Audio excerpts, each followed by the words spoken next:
This is the Talkin Bout the Hoosiers podcast, presented by TheHoosier.com.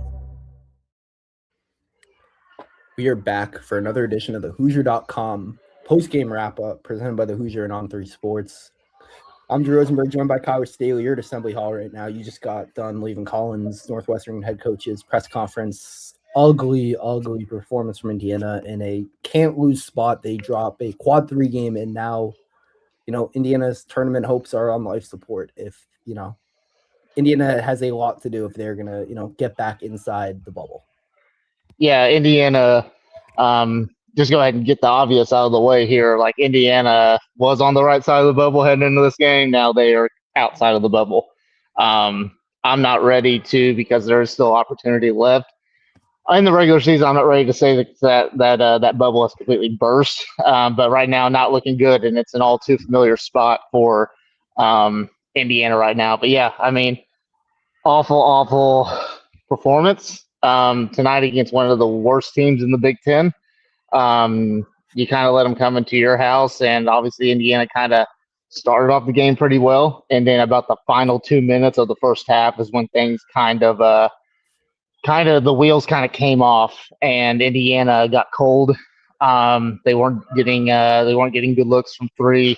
Even Chris Collins said in his post-game press conference that he thought his team did a really good job of switching and being up in the face of the Indiana shooters and making sure that they didn't get hardly any clean looks off. And, Indiana maybe had got a few clean looks off and everything, but they just couldn't convert. I mean, Lamar Wilkerson did finish with 18 points, but he once again gets really cold off of a really hot start.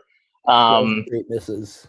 12 straight misses, yeah. So I'm trying to think of some other things. Obviously, I just felt like when you just kind of look at the game and you can even peel back, don't even look at the stats or whatever. I mean, Northwestern just played tougher than what Indiana did down the stretch, and they made things difficult for Indiana.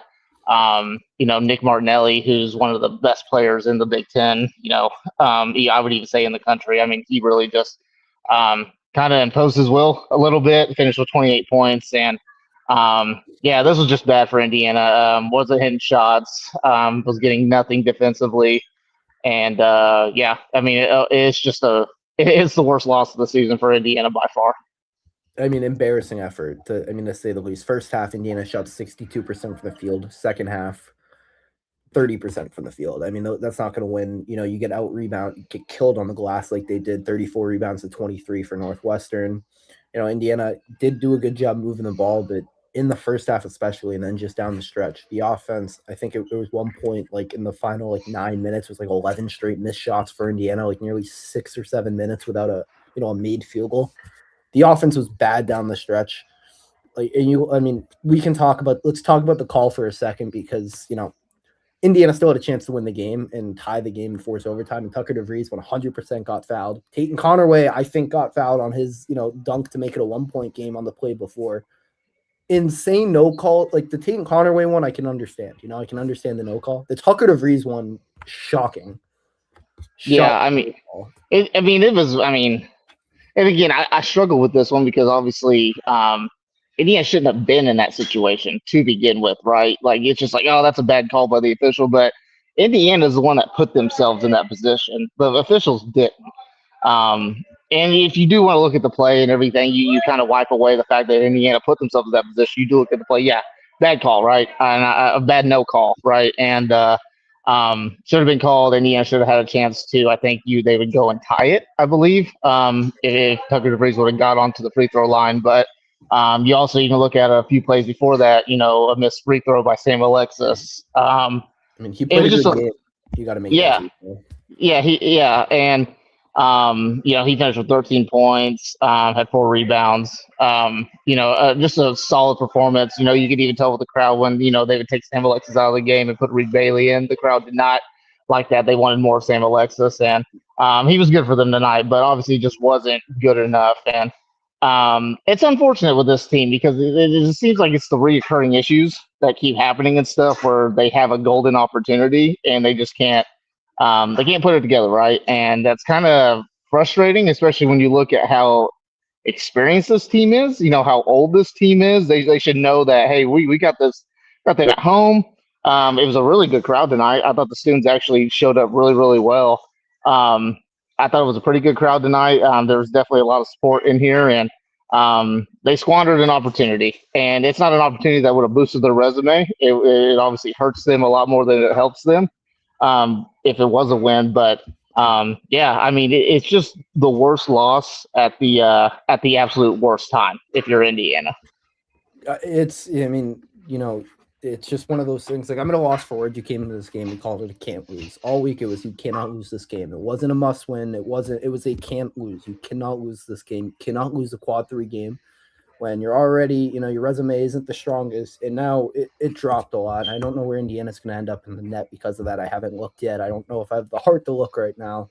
Probably in the 40s if I had to guess. I think they were in the late 30s going into this game. Yeah, like you look across the board, we mentioned Lamar Wilkerson had 18, but hit his first 5 shots and then missed his final 12. Really didn't score for most of that game after a really hot start. You have Nick Dorn come out, play well, scored 8 in the first 15 minutes, didn't score the final 25 minutes. Tucker DeVries, 3 for 11. Connor Enright, you can see the 5 assists, but 3 turnovers, was really a non-factor on offense. Had some nice passes early in the game, but probably his worst performance in an Indiana uniform. Really, I mean, he struggled, minus 19. I know, plus minus is a team stat, but no one, the next closest was a minus 10. Tatum Connerway was the only guy I can look at and be like, yeah, he was good. Played well. He was a team high. He was plus 15 in a game Indiana won. Yeah, no, he was good. This was one of the better Tatum Connerway performances, I thought, on the season.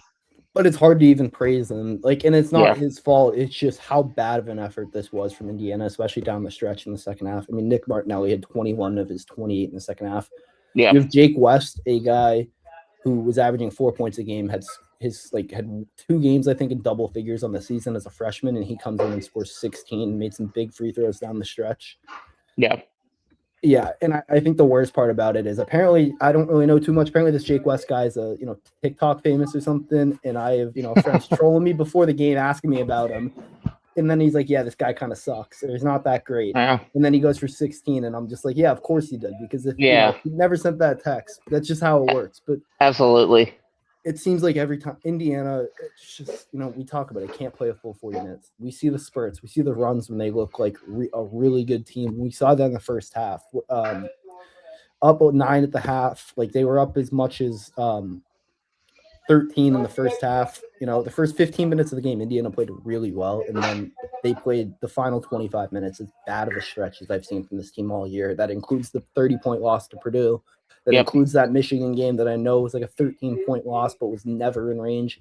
That includes the Illinois game. That includes the Louisville start. Like, this was as bad of a performance I've seen from Indiana. And I know you're remaining hopeful. You have Minnesota, you have Michigan State on Sunday at home, and then you go to Ohio. Indiana is now in a position they cannot lose a regular season game if they're going to be an at-large team. They have to win out, and that's not the position you wanted to be in coming into this. And even that might not be enough. Yeah, you pretty much. That was going to be my final statement. You put yourself in a situation where you got to beat Michigan State, who's one of the best teams in the country. You got to beat them at home, and then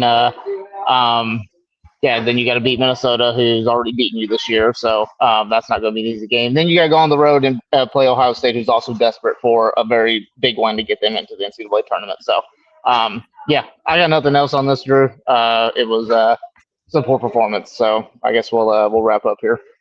Yeah, this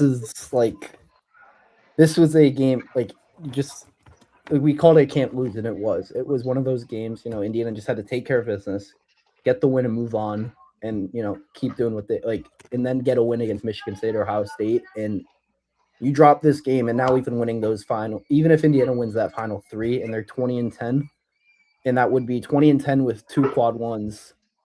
I don't know if that's enough to get them in the tournament. And I think, one of the most frustrating parts about it, last thing I want to add, is that Minnesota loss just jumped to a quad 1. So Indiana was Minnesota jumped into where that loss became now a quad 1 loss, no longer a quad 2. So Indiana's resume improved without them doing anything, and then they just squandered, a nice boost Minnesota gave them.